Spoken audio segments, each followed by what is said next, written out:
하나님의 말씀 봅니다. 요한일서 2장입니다.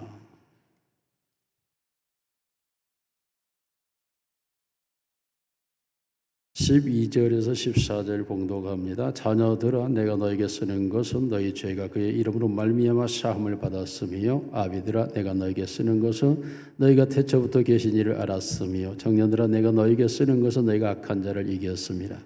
아이들아, 내가 너에게 쓴 것은 너희가 아버지를 알았으며, 아비들아, 내가 너에게 쓴 것은 너희가 태초부터 계신 이를 알았으며, 청년들아, 내가 너에게 쓴 것은 너희가 강하고 하나님의 말씀이 너희 안에 거하시며 너희가 흉악한 자를 이기었음이라. 아멘. 옆 사람과 인사합니다. 사랑합니다. 축복합니다. 당신이 최고입니다.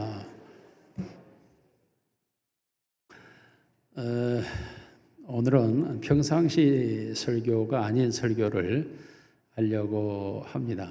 그래서 이제 8월 마지막 주일이어서 원래 옛날에 부흥회라는 걸 우리가 8월 달에 항상 남녀전도의 수련회로 교회에서 했었는데 요즘 부흥회를 잘 안 하죠. 그래서 오늘은 좀 부흥회식으로 말씀을 증거를 하려고 합니다. 그러니까 평소 주일날 예배 설교와 같지 않다라는 점에서 일하셔야 되고, 이럴 때 핸드마이크를 들고 원래 해야 되는데 부흥회는 지금 핸드마이크가 이제 조금 그렇습니다. 생명은 기능한다라고 말하죠. 그래서 존재의 확인은 기능으로 확인을 하는 거죠. 자, 그렇다면 우리에게 있는 믿음이라고 하는 게 생명이라면 그 믿음은 기능하게 되죠. 우리의 영혼 속에 믿음이 들어왔다면 그 믿음은 우리 안에서 생명의 역할을 시작합니다. 그 생명의 기능 중에서 가장 탁월한, 그리고 반드시 있어야 될 기능은 뭐죠? 그것은 성장하는 기능입니다. 반드시 생명은 자라가게 되죠. 생명은 성장하게 되죠. 그러므로 사멸의 과정을 겪어가는 생명이 아니라면 생명은 계속 살아나야 되고 성장해야 하고, 이것을 우리가 알 수 있어야 하는 거예요. 자, 이와 같이 우리에게 믿음이 있다면 이 믿음이라는 생명은 우리 안에서 자라가는 거죠. 성장해 가는 것인데, 이 성장의 과정을 우리가 오늘 본문은 4가지 단계로 말씀을 하고 있어요. 자녀의 단계가 있고, 그리고 아이, 소년의 단계가 있고, 청년의 단계가 있고, 아비의 단계가 있다고 말씀해요. 우리 모두가 이 자리에 함께 앉아서 하나님을 예배하고 있지만 여기에 있는 우리 모두가 다 달라요. 어떤 사람은 아직 태어나지 못한 생명도 있고, 어떤 생명이 이제 태어나 성령과 말씀으로 거듭난 생명도 있고, 또 이제 자녀의 생명도 있고, 소년의 신앙도 있고, 청년의 신앙도 있고, 아비의 신앙도 있죠. 그러니까 똑같이 하나님을 예배하고 말씀을 듣지만 각자가 받는 내용이 달라요. 아이는 아이로 받을 것이고, 청년은 청년의 수준에서 받을 것이고, 아비는 아비의 단계에서 말씀을 받기 때문에 받는 은혜가 다 다르기 때문에 동일할 수가 없어요. 그래서 우리가 동일한 은혜를 받았느냐라고 말해보면 예배 후에 각자 다른 은혜를 얘기를 해요. 그것은 각자의 영적 세계, 믿음의 세계가 다르기 때문에 그렇습니다. 이와 같이 우리가 똑같은 교회 안에서 교회 생활을 해도 영적 나이가 다르다라고 하는 것을 다른 측면으로 말하면 은혜가 다르다는, 은혜가 각자 받은 은혜가 다르다라는 거죠. 그래서 그 받은 은혜에 따라서 각자 사모하는 것도 달라요. 성령의 은사가 다르고, 성령의 권능이 다르고, 말씀의 깊이와 넓이와 높이가 다르고, 다 영적 세계를 지향하는 척도와 각도가 다르고, 그리고 그것이 사회를 향하든 하나님을 향하든 각자의 수준과 질량이 다를 수밖에 없는 거예요. 자, 이와 같은데 이 같은 속에서 이 세상에서 하나님이 주시는 은혜를 4단계, 4단계 은혜라고 말해요. 4단계의 신앙의 세계, 물론 그 중간중간이 있겠지만은 큰 틀로 이렇게 4단계를 말씀하고 있습니다. 왜 그럴까? 이 세상은 성경에서 가르칠 때 숫자 4로 이 세상을 가르쳐요. 이 세상은 숫자 4에 속해. 1은 유일하신 하나님, 2는 성자 하나님, 3은 성부, 성자, 성령 하나님 신의 숫자라면 4는 인간의 숫자, 즉 세상을 말하는 거죠. 그래서 여러분 지구가 태양을 중심으로 자전할 때 자전하는 방향을 동쪽이라 하고 지는 쪽을 서쪽이라 하며 그 위를 북이라 하고 아래를 남쪽으로 하여 동서남북 사방, 이 사방이 사자예요. 사방이라고 말하죠. 이것이 창세기 1장 14절에 나오는 말씀이고 지구가 태양을 중심으로 공전하는 과정에서 발생하는 것이 바로 사계절이죠. 심음과 거둠, 즉 봄과 가을, 그리고 더위와 추위, 여름과 겨울. 성경 창세기 1장 14절 하나님이 세상을 창조하시고 시작 하나님이 이르시되 하늘의 궁창에 광명체들이 있어 낮과 밤을 나누게 하고 그것들로 징조와 계절과 날과 해를 이루게 하라 라고 말씀합니다. 이미 하나님이 천지를 창조하시면서 이미 사방향과 사계절을 말씀을 하고 있고 그리고 6장 창세기 6장 8장인가요? 8장 시작 땅이 있을 동안에는 심음과 거둠과 추위와 더위와 여름과 겨울과 낮과 밤이 쉬지 아니하리라. 하나님께서 태양을 만드시고 지구로 하여금 자전과 공전을 통하여서 낮과 밤을 만드시고 그리고 사계절을 만드셨는데 이 지구는 사방향 속에서 존재하고 있는 것. 심지어 지구 내부에 지구가 존재하는 진료도 4가지죠. 흙과 물과 바람, 공기를 포함하여 그리고 햇빛. 이 4가지가 지구의 생명체를 존재케 하는 진료라고 할 수가 있어요. 심지어 지구 안에 있는 것도 4가지죠. 우리가 한번 성경 한번 보겠습니다. 시편 19편 4절 시작 그의 소리가 온 땅에 동하고 그의 말씀이 세상 끝까지 이르도다. 하나님의 해를 위하여 하늘에 장막을 베푸셨도다. 여러분 그의 소리가 온 땅에 통하 이 소리라고 하는 줄이에요. 줄, 선이 온 땅에 통한다라고 말씀해요. 이게 미국의 나사의 과학자들이 하나님을 믿고 섬기는 이들이 또 성경은 하나님의 말씀인데 도대체 이 선이 온 땅에 통하고 있다라고 하는 게 이게 무슨 말일까 하고 이 공간을 30cm 쿼터로 잘라서 이 공간을 조사해 보니 놀랍게도 이 공간이 우리의 옷에 섬유질처럼 선이 가득한 거예요. 공간에가 지금 이 공간에가 선이 가득해. 그래서 이 선이 가득한데 이 선이 소리는 소리만 따라가는 선, 빛은 빛만 따라가는 선, 냄새는 냄새만 따라가는 선, 전류는 전류만 따라가는 선으로 이 공간이 가득 채워져 있다는 거죠. 나사의 과학자들이 이 사실을 발견하고 하나님 하고 창조자 하나님을 향하여 경배와 찬양을 드리는 그러므로 이 공간도 4개의 줄로 채워져 있는 게 바로 이 지구의 공간이라는 거죠. 그러므로 이 세상을 향하여서 하나님이 임재하실 때 나타나는 게 이 세상을 가리킬 때 사를 통해 나타나는 거죠. 하나님이. 그래서 하나님께서 우리에게 주시는 은혜도 4단계, 신앙의 성장도 4단계, 우리의 마음밭도 4가지 마음밭, 길가밭, 자갈밭, 가시밭, 그리고 옥토밭, 우리의 마음밭이 4종류의 마음밭을 가지고 있다는 거죠. 그리고 우리 이 땅에 필요한 복음은 사복음서, 마태, 마가, 누가, 요한 복음, 사복음서, 이 세상에 필요한 복음. 그래서 사복음서로 우리에게 정리를 하고 있는 것입니다. 이와 같이 이 4라고 하는 숫자가 3, 하나님이라는 숫자와 결합되면 4, 3, 12가 되면 이 땅에 하나님의 나라가 이루어지는 게 12지파, 12사도, 그리고 12 하나님의 나라의 진주문, 성문. 12는 4와 세상과 3 하나님이 결합되어지면 하나님의 나라가 이루어지는 12 숫자를 말하고 있어요. 이게 그래서 우리가 33판이라고 가위바위보로 3번 하는 이유가 뭐예요? 3번 하는 이유가 3번 해서 결정하는 거 하나님의 뜻이다. 그래서 3번 하는 거예요. 3번 33판 하는 거예요. 이와 같이 숫자적 개념에서 이 지구는 4를 상징하는데 우리가 받는 은혜의 단계가 4단계의 은혜에 있다. 4단계. 우리 모두가 4단계 은혜에 이르기를 주의 이름으로 축원합니다. 그러므로 이 은혜의 단계에 들어가는데 보니까 첫째 은혜의 단계가 보니까 너희 자녀들아 내가 너에게 쓰는 것은 너희 죄가 그의 이름으로 말미암아 죄 사함을 알았습니다. 여러분 처음에 우리가 교회에 와서 예수를 믿게 되는 순간 우리에게 임하는 은혜가 뭐죠? 죄 사함의 은혜, 죄 사함.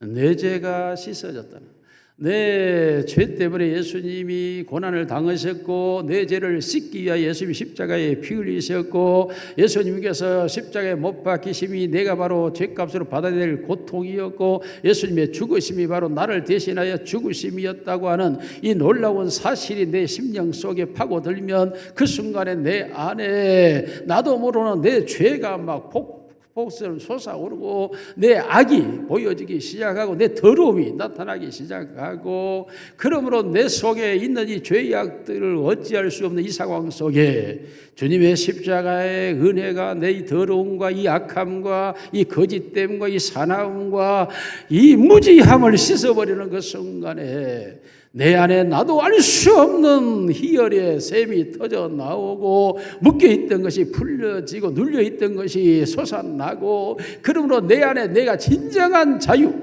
정치적 제도적 군사적 자유가 아니라 내 안에 죄로부터의 진정한 자유함이 내 안에 막 일어나는 그 순간에 견딜 수 없는 희열과 감격과 기쁨 속에 젖어들기 시작하고, 그러므로 교회 가는 것이 너무나 신바람이 나고 날마다 교회를 가고 싶고 하나님을 예배하고 싶고 하나님 앞에 나아가고 싶고 말씀을 듣고 싶고 나도 모르게 하나님과의 사랑 속에 빠져들기 시작해요. 옛날 이렇게 은혜를 받아서 교회에 다니니까 옛날에 많은 남편들이 아내들에게 목사한테 미쳤다 그래가지고 시험 참 많이 들었죠. 예수님께 미친 것이고 하나님의 사랑에 미친 것이고 십자가의 사랑에 빠진 건데 그것을 일반인들은 이해할 수가 없는 거예요. 날마다 교회를 가려고 하는 저것이 뭔가 이상해졌지. 사실은 이상해져야 정상이에요. 우리 속에는 죄가 가득한데 이 죄를 어떻게 할 수가 없는데 이 죄를 처리할 수가 없는 거죠. 이 죄를 어떻게도 처리할 수가 없는 거예요. 이 세상에서 국가가 정한 제도상의 죄라고 하는 것은 형태와 형상을 말하는 거죠. 나타나는 것이에요. 나타나는 것을 죄로 규정하고 그걸 처벌하지만은 그러나 그 죄가 용서될 수가 없는 거죠. 그 죄의 벌을 형벌을 받는 것일 뿐 그 죄가 사함받거나 용서되는 건 아니에요. 왜냐하면 죄를 죄로 정하신 분은 하나님이시고 그 죄를 용서할 수 있는 권한자가 하나님이시고 죄를 죄로 정하신 이가 하나님이시기 때문에 하나님으로부터 죄가 용서되어야 하는 줄로 믿습니다. 그러므로 죄를 정하신 하나님으로부터 내 죄가 씻어지고 사함받아야 되는데 이 은혜가 바로 예수 그리스도의 십자가를 통하여 하나님이 나를 찾아왔다고 하는 이 놀라운 사실이 내 안에 깨달아지고 내 안에 믿음으로 들어오는 순간에 나도 모르게 이 은혜의 강물에 들어가 버려요. 이것을 에스겔서 1장에서 이렇게 표현하고 있어요. 에스겔 47장 3절에 보면 성전 문지방에서 은혜의 폭포수 같은 강물이 쏟아져 내려오는데 시작. 그 사람이 손에 줄을 잡고 동쪽으로 나아가며 천척을 측량한 후에 내게 그 물을 건너게 하시니 물이 발목에 오르더니 이게 발목에 차는 은혜라. 이 덥고 뜨거운 날씨 속에 답답하고 갑갑한 곳에 물속에 발만 들어가도 시원하고 이미 땅에서 물로 들어가는 은혜의 영역이 달라요. 지상의 세계에서 하나님의 세계로 들어간 것이 나의 세계에서 하나님의 은혜의 세계로 들어가는 게 발목이 물에 잠기는, 나도 모르게 이 세상에 살아가고 있는 내가 영적 세계로 들어가 버려요. 나도 모르게 하나님의 세계, 하나님의 나라에 들어가 버려요. 그러니까 내 안에 들어오고 있는 놀라운 하나님의 은혜의 물줄기가 내 안에 쏟아져 들어오면서 나를 씻어버리는데 내가 의식적으로 생각하려고 해도 생각지 않았던 죄악들이 막 떠오르기 시작하고 그 모든 죄를 쏟아내고 그 죄를 고백하고 그 죄의 용서를 받고 그 죄에서 내가 진정한 자유함을 얻음으로써 우리가 흔히 부르는 찬송 나 자유 얻었네 너 자유 얻었네 우리 자유 얻었네 나 자유 얻었네. 너 자유 얻었네. 우리 자유 얻었네. 주 말씀하시길 죄사슬 끊겼네. 우리 자유 얻었네. 할렐루야. 이 자유함이 우리의 영혼 속에서 흘러나올 때 얼마나 좋은지. 그래서 우리가 주 예수로 나의 구주 삼고 성령과 피로써 거듭나니 이것이 나의 간증이야. 이와 같은 은혜 속에 내가 잠겨버리는 거, 잠겨버리는 거. 그러니까 이게 자녀의 신앙인데요, 이 은혜에만 들어가도 너무너무 좋아서 어찌할 줄 모르는 기쁨과 감격 속에서 삶을 살아가기 시작합니다. 이 세상의 것들이 다 하찮게 보여요. 이 세상의 것들이 다 의미가 없어요. 오직 하나님의 사랑과 예수의 십자가와 성령의 은혜와 말씀의 권세만이 내 영혼 속에 들어와서 나를 휘어잡고 나를 이끌고 가는데 견딜 수가 없는 거예요. 오늘 우리 모두가 이 자녀의 은혜를 받으시기를 주의 이름으로 축원합니다. 이러한 자녀의 은혜 속에서 우리가 사는데, 우리가 누가복음 1장 28절에 보니까 같이 읽습니다. 시작. 그에게 들어가 이르되 은혜를 받은 자여 평안할지어다. 주께서 너와 함께 하시도다 하니 처녀 마리아가 잉태를 했습니다. 여러분, 이게 가능합니까? 처녀가 남자를 알지 못해 잉태했는데 이 잉태한 여인에게 천사가 와서 하는 말이 은혜를 받은 자여 평안할지어다. 예수가 내 안에 들어왔다는 거예요. 예수가 내 안에 들어오는 것이 은혜인데, 이 예수가 내 안에 들어와 버렸는데 다른 모든 사람들은 나를 오해할 수밖에 없어요. 도대체 저 사람이 옛날에 그런 사람인데, 저런 사람인데, 어떤 사람인데 갑자기 저 사람이 왜 저렇게 변했느냐, 도대체 저 사람이 어떤 일이 있었느냐, 무슨 일이 있었느냐 이해할 수 없을 정도로 저게 미쳤다라고 말해요. 그래서 사도행전에서도 예수 믿는 사람들을 가리켜 미쳤다라고, 사도 바울을 향해 너희의 지식이 많아으로 너가 미쳤다라고 말하네. 왜냐하면 알 수 없는 일이 내 안에서 일어났고 그 알 수 없는 일이 나를 지배하고 있음으로 인하여 이게 미쳤다 말을 들을 수밖에 없는 거죠. 여러분, 정신 이상적 온전한 사람의 차이가 뭡니까? 정신이 온전한 사람들은 대부분 인상을 쓰고 다녀요. 왜요? 속에 근심, 걱정, 염려가 많으니까. 근데 정신이 좀 이상한 사람들은 속에 근심, 걱정, 염려가 없어요. 그러니까 어때요? 항상 웃고 다녀요. 정신 이상자들 항상 웃고 다닙니다. 이게. 그런데 예수가 안에 들어오면 정신 이상이 생겨버린 거예요. 여전히 자식 걱정, 부모 걱정, 형제 걱정, 농 걱정, 밭 걱정, 사업 걱정, 직장 걱정이 가득한데도 불구하고 그게 하나도 없는 것처럼 웃고 다니는 거예요.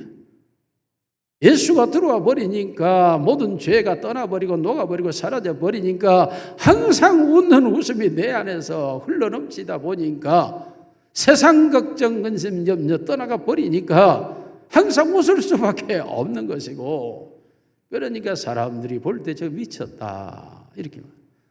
예수가 내 안에 들어와 버리면 세상 사람들이 나를 오해하게 돼요. 오해. 옆 사람에게 물어보세요. 이웃 사람이 당신을 오해합니까? 하고 물어봐. 시작. 오해한다 그래요? 안 한다 그래요? 오해 안 한다 그러면 그 문제가 있는 거예요. 이게. 오해를 해야 돼요. 이웃집에서 당신을 볼 때만 나는 이상하다. 도대체 무슨 일이냐? 어떤 일이냐? 이걸 물어야 돼요. 도대체 당신은 정신은 온전한 것 같은데 왜 항상 웃고 다니느냐? 도대체 무슨 일이 있느냐라고 물어야 돼요. 그럴 때 우리가 뭐라 그래야 돼요? 예수가 내 안에 들어와서. 할렐루야. 예수가 내 안에 들어왔다는 거죠. 제가 서두에 믿음의 생명을 말했습니다만 예수는 진정한 생명입니다. 이 땅에 생명으로 오셨습니다. 그가 내 안에 들어오셨다면 나는 죽고 내 안에 사는 것은 그리스도니, 내가 예수가 내 안에서 사니, 하나님이신 그가, 거룩하신 그가, 흠이 없는 그가, 하늘의 능력과 하늘의 권세를 가진 그가 내 안에 살고 있으니 내가 어떻게 되어야 마땅하겠습니까? 당연히 달라져 있는 모습이죠. 당연히 바뀌어져 있는 모습이죠. 당연히 오해받을 모습을 갖는 것이 바로 예수가 내 안에 들어온 사람들의 모습. 모든 사람은 오해하죠. 처녀가 잉태하였으니 오해하고 비난하고 조롱하고 모욕하겠지만은 그러한 천사가 말합니다. 평안할지어다. 예수가 내 안에 들어오니 나도 모르게 평안한 거예요. 자식 문제가 없어서가 아닙니다. 건강 문제가 없어서가 아닙니다. 가정사회 문제가 없어서가 아니에요. 온갖 일의 문제는 여전히 산적해 있지만은 내 안에 나는 예수의 생명이 나를 지배하므로 내 안에 즐거움이, 기쁨이, 감사가, 감격이, 소망이, 믿음이, 은혜가 넘쳐나게 되는 줄로 믿습니다. 그러니까 평안할지어다. 알 수 없는 평안함이 내 안에 존재하는 거예요. 알 수 없는 평안함. 예수가 내 안에 들어오면 평안한 거예요. 그가 나의 주인 되셔서 그가 나를 종 삼고 그가 나를 통하여 살아가는 줄로 믿습니다. 내가 사는 것이 아니라 예수가 내 안에서 나를 통하여 살아가게 되는 것입니다. 그러니 알 수 없는 평안함이 내 안에 흘러넘칠 수밖에 없는 거죠. 이게 발목에 차는 은혜, 사는 데가 달라요. 땅이 아닙니다. 물속에 들어와 있습니다.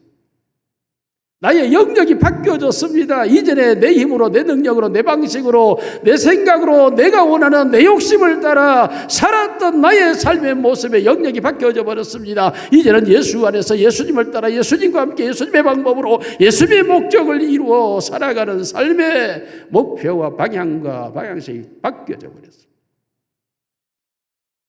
그러니 이전과 다를 수밖에 없는 거죠. 자녀의 은혜만 받아도 죄사함의 은혜를 받으니 천국 백성이 되었습니다. 마귀의 자녀에서 하나님의 자녀가 됐습니다. 죄에서 벗어나 의의 백성이 되었습니다. 악한 사단의 권세에서 해방되어 성령의 능력에 붙듭니다.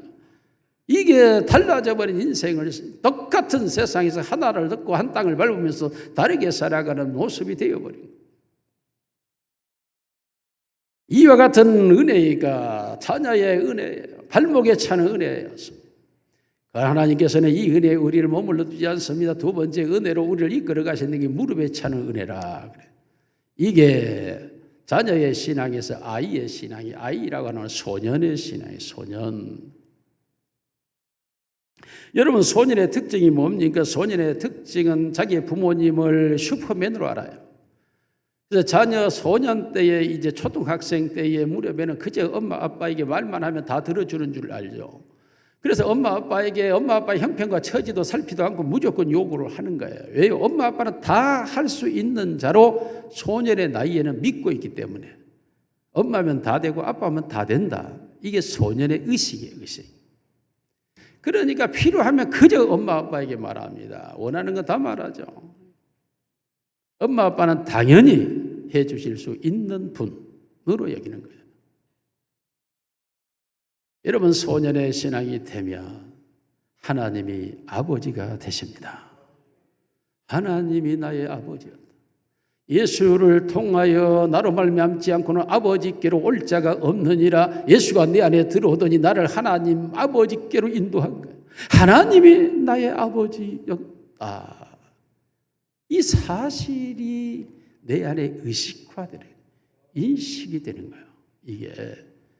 그러니까 세상 살아가면서 우리가 알다시피 우리 힘으로 할 수 없는 일들이 얼마나 많습니까? 우리 뜻대로 안 되는 일들이 얼마나 많습니까? 우리 원함대로 안 되는 일이 얼마나 많습니까? 오히려 반대로 가는 경우들은 얼마나 허다합니까?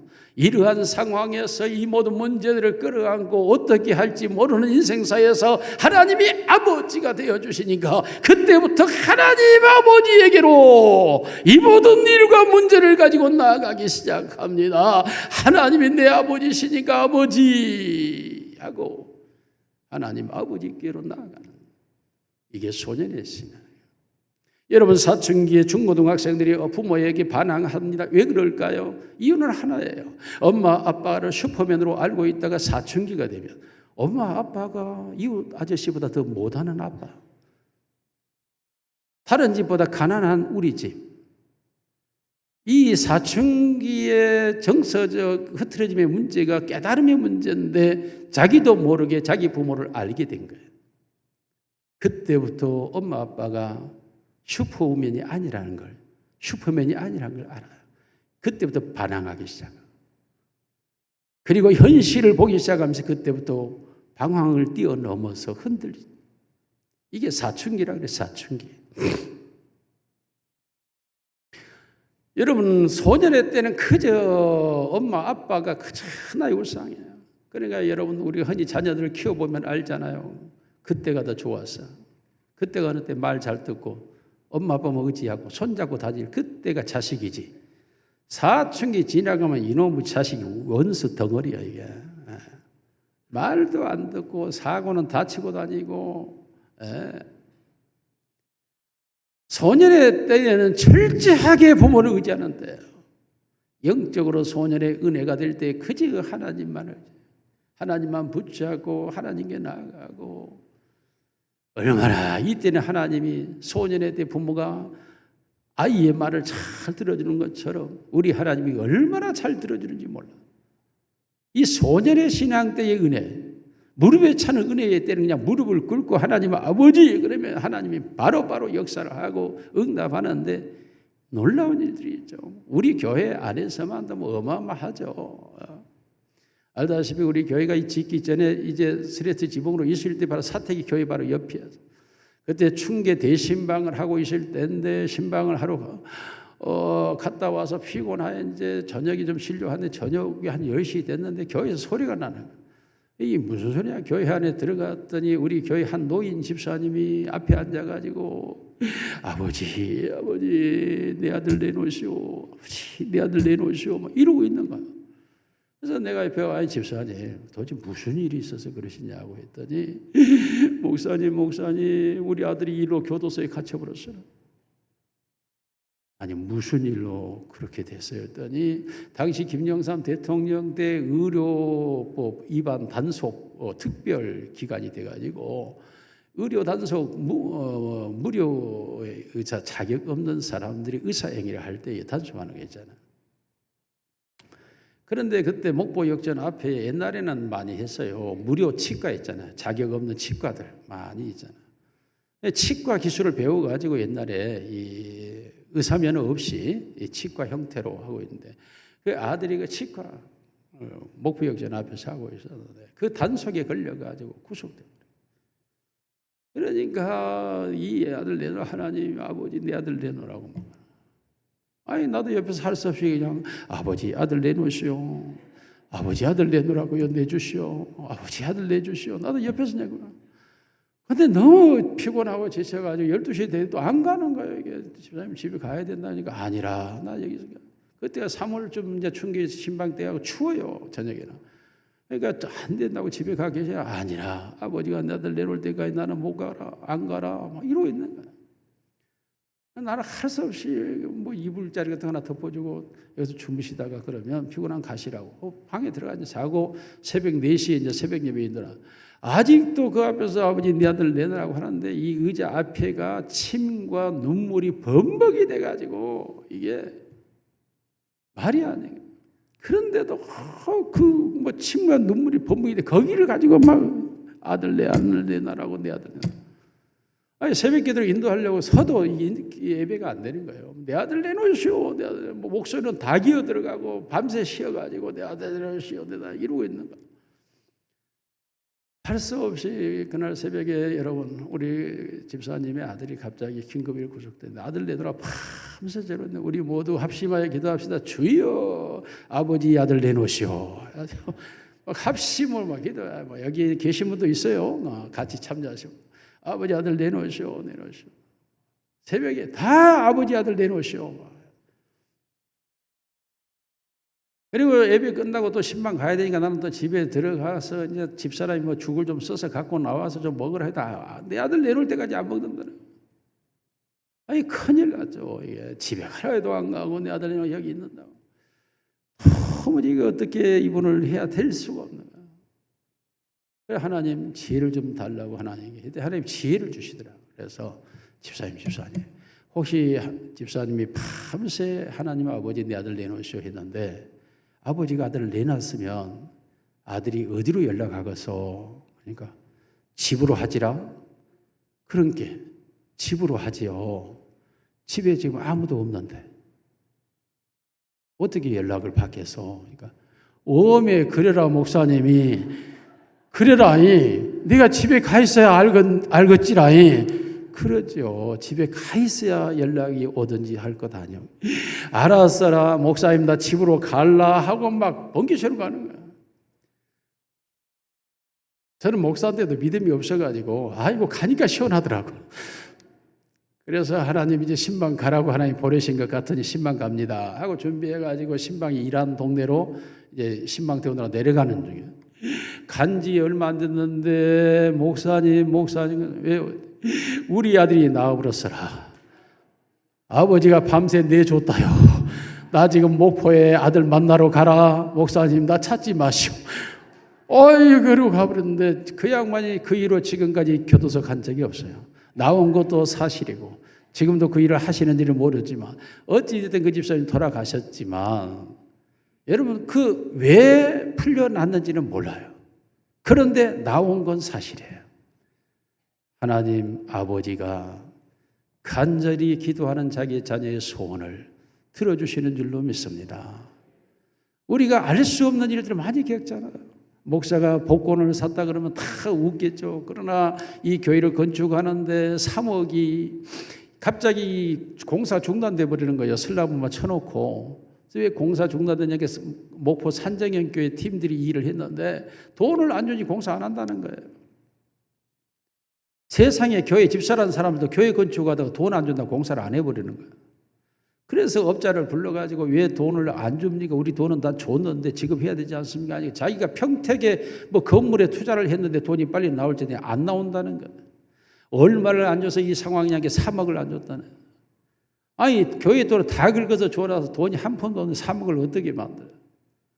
그래서 하나님 엎드려 기도하면서 3억을 만들기 위하여 백방으로 돌아다니는데 하나님이 이곳 저곳에서 막 사건을 터뜨려가지고 그거 하나하나가 간증거리인데 여기 이제 관계된 분들도 계시는 어디서 5천만 원을 받고 또 어디서 들어오고 해가지고 한 2억을 만들었어요. 그런데 1억이 부족한 거야. 하나님 어떻게 할까요? 그때 당시 여기 교회 건축하기 때문에 제가 목포 우성아파트에 임시 거처를 쌓고 있는 우성아파트 철야예배 인도하려고 오는데 농협 앞에 복권방이 보이는 거예요. 복권방에 불이 번쩍번쩍하니 보이는 거야. 이게 철야예배니까 밤중에 오잖아요. 가다가 차를 멈추고 복권방에 들어가서 보니까 3만 5천 원이 있어. 3만 5천 원 주고 7장을 샀어요. 그래가지고 철야예배 와서 기도하고 하나님 이거 주세요 하고 기도해요. 잊어버렸죠 이제. 잊어버렸는데 지나고 주일날 새벽 예배, 월요일 새벽 예배를 마치고 들어와서 잠깐 누웠는데 주님이 내 곁에 딱 나타나신 거예요.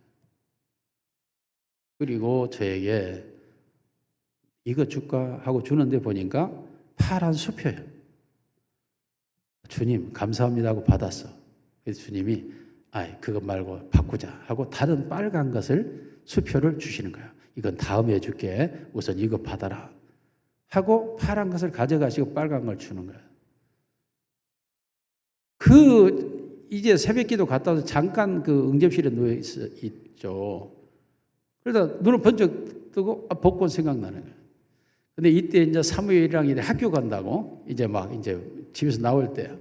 그러니까 얘한테 부끄러워가지고 살짝 이 방에 들어가서 그 복권이 생각나 체크를.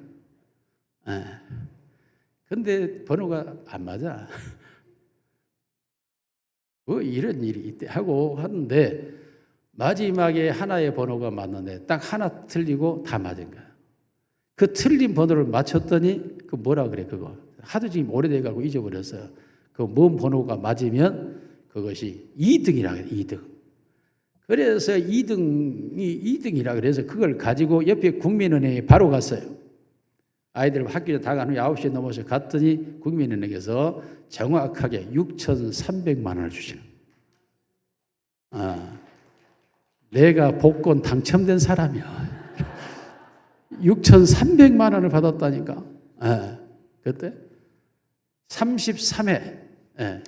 그때 로또 33회 때야. 6,300만 원 받아가지고 또 어디서 돈이 들어와서 3억을 만들어서 업자 줘가지고 이 공사를 진행해요. 우리 하나님은 얼마나 정확한지 필요한 건 다 주시는 거야. 소년의 때는 그저 하나님밖에 없어요. 하나님만 의지하고 붙잡고 아버지 하면 하나님께서 다 들어주세요. 죽은 아이가 살아나고요. 온갖 일이 다 일어나.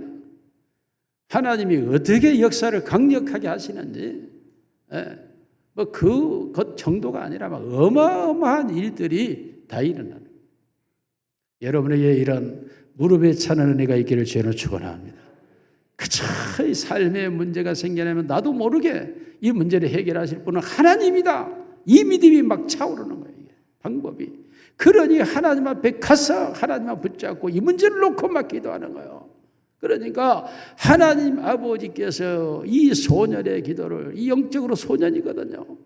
하나님밖에 없다라는 이 소년의 의식이기 때문에 하나님이 이를 긍휼히 여기시는 거예요. 그러므로 하나님께서 안 들어줄 리가 만무하고 해주지 않을 수가 없는 거예요. 오늘 우리 속에 이러한 은혜가 있기를 주의 이름으로 축원합니다.